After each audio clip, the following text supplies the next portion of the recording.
Hey traders, it's E from MarketWizards.com. Just about 10 minutes for that witching time on the market, and reminding traders to use risk capital you can afford to lose. Any sane person, of course, is out of the market right now. If you're a junkie, you may still be in, but I choose not to work all day and then give it back in 10 minutes because I make a silly mistake. So that's just my understanding of the market and my conservative nature. Let's take a look at a couple of things. All right, we're looking at a Sigma chart here. Yesterday, we obviously had the breakout, went sideways. We had a real solid push early in the day, and then we had a reversal bar that came down and touched our Sigma on the other side. And then we basically traded inside this smoke'em bar right here the rest of the day. It was pretty well contained, and the opportunity to play both ways. I preferred the long side. I felt that the market has been going up, and therefore let's play with the side that's been pushing to the long side. I actually had target up here just above this, a few points, about 5 to 10 points higher, I thought possible today. And then I thought the harder part would start, just based on relationships. And I definitely felt on the pullback this morning that the whole key was, can we hold that 70 area or not, which we did. And quick peek at that. Come up, we come down, and then this is the dicey part where it really has to make its little W and then get a little kick and come back. And I was looking for that 610 area to be resistance, 609 based on this, and that was these are eighths, and that was a 7/8 move back there. And we notice here we can't quite get back to that middle at 48. So this 52 looked like it should be an important support zone until broken, and that held the rest of the day. And then our demon was up here also at 601.75, and that couldn't get busted and really take it out. So truthfully, it was just a day of consolidation after that opening swing, in my opinion, but still a good week for the longs.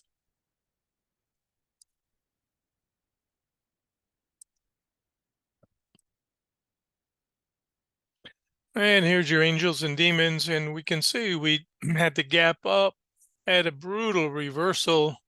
Caught a lot of traders, I am sure, just trying to buy and keep buying, looking for new highs, but got washed out, came back in. Once the angel set, had this rotation, and you can really see the W here. And 490.75, called 491, was the angel. And basically the demon up here, this bar right here, 175. And you can see we brushed up into it, but couldn't really take it out. High of that bar is resistance still broken. But on the pullbacks, we know just how good that VWAP was also. Could not penetrate and hold below that. So pretty sideways action. Guys are in the Hamptons already, and JV team did a marvelous job of holding us in there. Take a look at one or two more. And here's a 1 minute chart, just a very small swing. One of the things I like to do is, and I love NinjaTrader. One of the traders that hangs out with us had mentioned that, thoughts on NinjaTrader. It's so versatile, and this is a custom E-widget that I've had put together, and it's just so flexible. There's so many things you can do with it. So there's a time study, and I'm measuring once we get this high. If we get a high and we get a pullback, where is the current range in a small swing? So I already know this 82.5, 82.75 is the middle of that swing, and the other proportions also important. So we had talked about that 70 as being an important area. We'll show that as well. And so this is really a little minor stop run, but more than that, it's just, in my opinion anyways, day traders taking their profits and coming out at the end of the day, and certainly weeklies too, for that matter.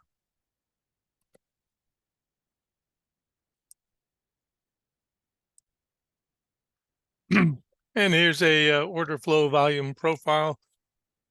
Basically a chart that template that Ninja puts out, and I find it very helpful to glance at this. I keep it on my vertical screen where my dome is, and I like to review that and just see what other participants in the market are seeing.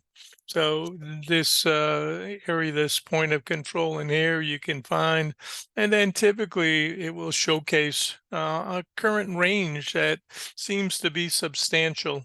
And right now that's delineated by the 525.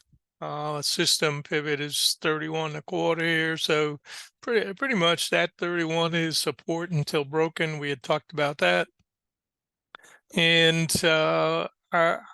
although I'm not well versed in this, like a lot of you guys are, I do keep an eye on that. And I do try to teach myself some new things, but this is a secondary chart for me and not one of my primaries.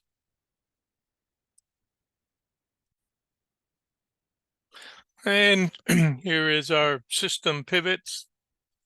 375 was identified as today's support pivot. Did not expect to see that get taken out.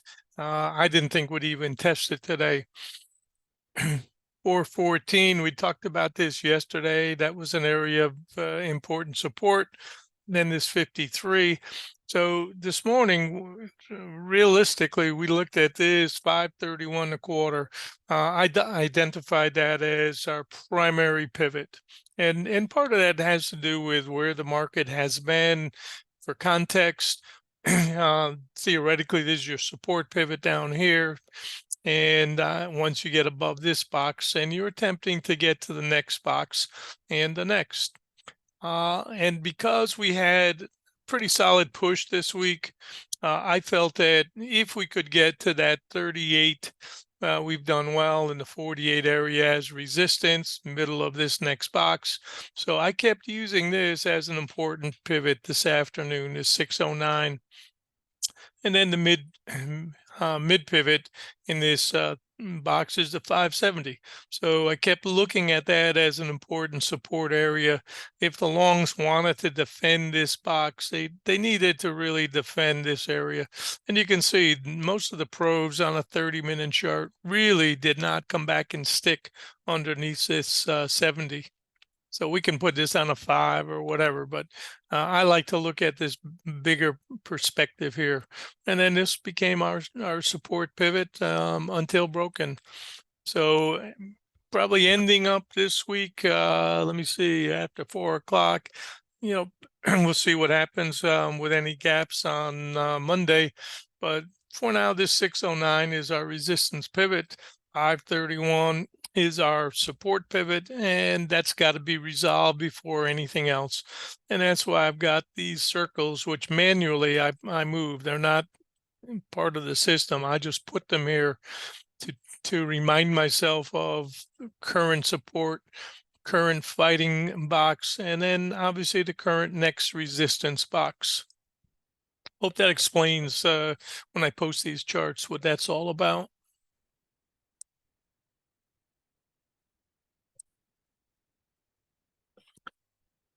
Now here's a 2-day chart. It actually turns out to be a weekly chart. And one of the things that I look for is confluence. So this 32.75 area equates with that 531 area, and 28, this yesterday's high. So I thought this would be a very important area today, this 28 to 32. Using not only the system pivots, but the actual print from yesterday. And then once this gets taken out, then I'm assuming the next target is try to take out that 570 that was this prior high.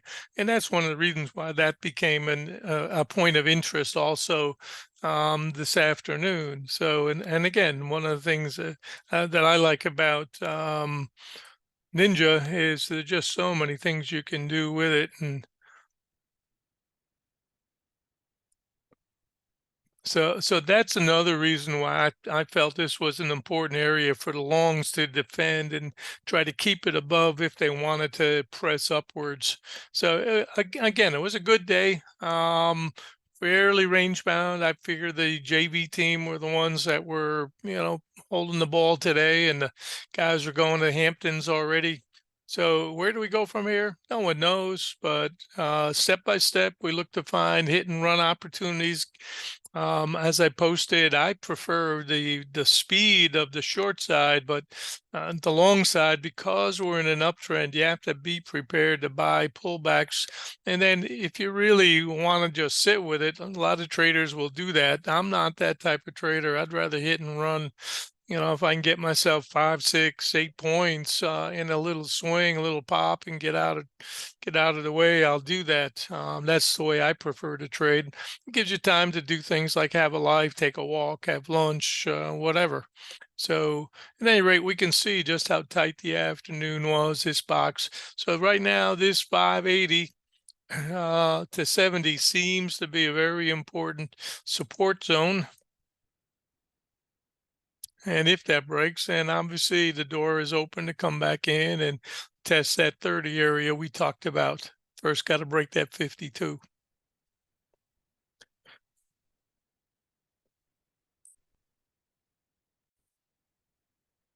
And one last chart. Let's look at a weekly on the ES. And again, I talked about this 20 to 22 areas being an important um, breakout based on last week's range. And then once we get above that, then the market is free to rock and roll. And again, I just use a very simple grid to help keep track of it. And we can just see how the market took off, and it was a rock and roll day today. And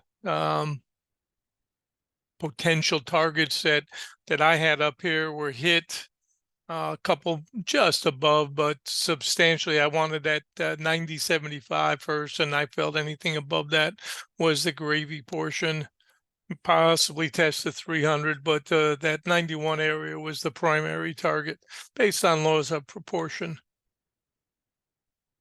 So those who like to use some kind of a system that you can use over and over again, I'm again recommending NinjaTrader as just one of those tools that and there's so many charts I'm not showing that have really proprietary stuff for my Orbo charts and targeting and so on.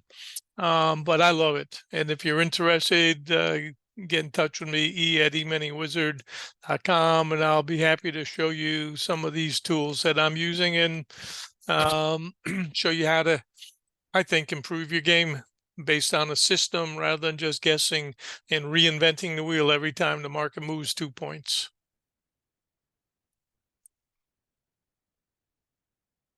This is E, marketwizard.com. Have yourself a wonderful weekend. Thanks for listening.